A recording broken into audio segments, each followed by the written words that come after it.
नाज़रीन, सनम जावेद की मुख्तसर सी गुफ्तगू आपके सामने रखेंगे। सनम जावेद आर्मी चीफ आसिम मुनीर के बारे में बोली हैं। आसिम मुनीर से सवालात किए हैं कि आपकी यूनिफॉर्म इस कदर ज्यादा कमजोर क्यों है कि चंद जुमले बोले तो आप लोगों की यूनिफॉर्म्स फट जाती हैं, आप हमारे ऊपर इल्जामात लगा देते हैं, हमें गिरफ्तार कर लिया जाता है। नाज़रीन, सनम जावेद की गुफ्तगू तल्ख है, शदीद है, लेकिन यहाँ पर बात यह कि क्या ये गुफ्तगू हकीकत पर मबनी है, क्या ये गुफ्तगू हकायक है, या सनम जावेद सिर्फ और सिर्फ इल्जाम तराशी कर रही है या गलत बयानी कर रही है। तो सनम जावेद की गुफ्तगू सुनने के बाद आपने कमेंट्स में अपनी राय का इजहार जरूर करना है कि सनम जावेद की इस गुफ्तगू से आप इत्तफाक करते हैं या इख्तलाफ करते हैं। हम आपको ये गुफ्तगू सुनाते हैं। अब आप मेरे पे पर्चा कर रहे हैं कि जी आसिम मुनीर साहब की शान में इन्होंने गुस्ताखी की। क्या गुस्ताखी की? मैंने यही पूछा ना भाई कि हमारा हक बनता है कि हमें ऐसा आर्मी चीफ मिले जो हमें हमारे मुल्क को अमन दे सके। तो जब मैं आपके नाम पे जेल में जाऊंगी तो मैं आपके कसीदे नहीं पढ़ूंगी। आप मेरे से ये उम्मीद ना रखें कि मैं मेरी जिंद मेरी जान करके नाश्ती पीनूंगी। कैसी नौकरी है जो आपको ना बच्चे की, ना बूढ़े की, ना औरत की तमीज रहने देती है? आपको इतनी हया नहीं रहने देती कि आप अपने कानून के दायरे में रह के काम करें। एक बार यूनिफॉर्म फाड़ दी है, हमें गालियां निकाल दी। तुम लोगों ने इतने कच्चे यूनिफॉर्म पहने क्यों है जिनको औरतें ही फाड़ देती हैं?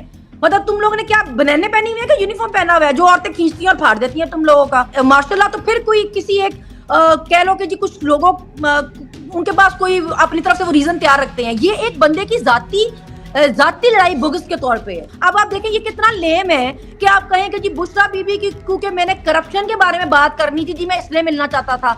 आपको एक औरत की सो कॉल्ड करप्शन की इतनी फिक्र थी कि आपने सारे सबसे बड़े डाकू चोर मुल्क पे मुसल्लत कर दिए। आप ये कहना चाहते हैं कि आप इतने अगेंस्ट थे करप्शन के कि आपने पाकिस्तान का जो सबसे बड़ा चोर था, डाकू खानदान थे सारे, वो आपने एक औरत और एक बंदे के बुक्स में हम पे मुसल्लत कर दिए क्योंकि उस एक बंदी ने आपसे मुलाकात नहीं की और इस एक बंदे ने आपसे बात नहीं की। नाज़रीन, ये जितने भी सवालात सनम जावेद ने उठाए हैं, ये सारे सवालात सिर्फ सनम जावेद के नहीं, पाकिस्तान में हर दूसरा शख्स यही सवालात कर रहा है। सनम जावेद का कहना है कि हमें उठाया जाता है, गिरफ्तार किया जाता है और कहा जाता है कि आपने आर्मी की वर्दियां फाड़ दी हैं। यानी कि हम एक बयान देते हैं तो आर्मी की वर्दी इस कदर ज्यादा कमजोर है कि वो फट जाती है। ये वर्दी है या बुनियान पहनी हुई है? ये ऐसा सवाल है कि जो तल्ख है, चुभता हुआ है, लेकिन इस गुफ्तगू में हकायक के पहलू मौजूद हैं। आखिर जो कुछ किया जा रहा है तो अवाम ऐसा ही सोचेगी। सनम जावेद ने हमेशा जुर्रत का मुजाहरा किया, खुल के बोली, आज भी बोल रही हैं। एक लड़की होने के बावजूद भी मुश्किलात भी बर्दाश्त कर रही हैं, सब कुछ बर्दाश्त कर रही हैं, लेकिन बोल रही हैं। सनम जावेद की गुफ्तगू के बारे में कमेंट्स में अपनी राय का इजहार जरूर कीजिएगा। अगर आप हमारे चैनल पर नए हैं तो चैनल को सब्सक्राइब कर लें और बेल आइकन को भी प्रेस कर दें।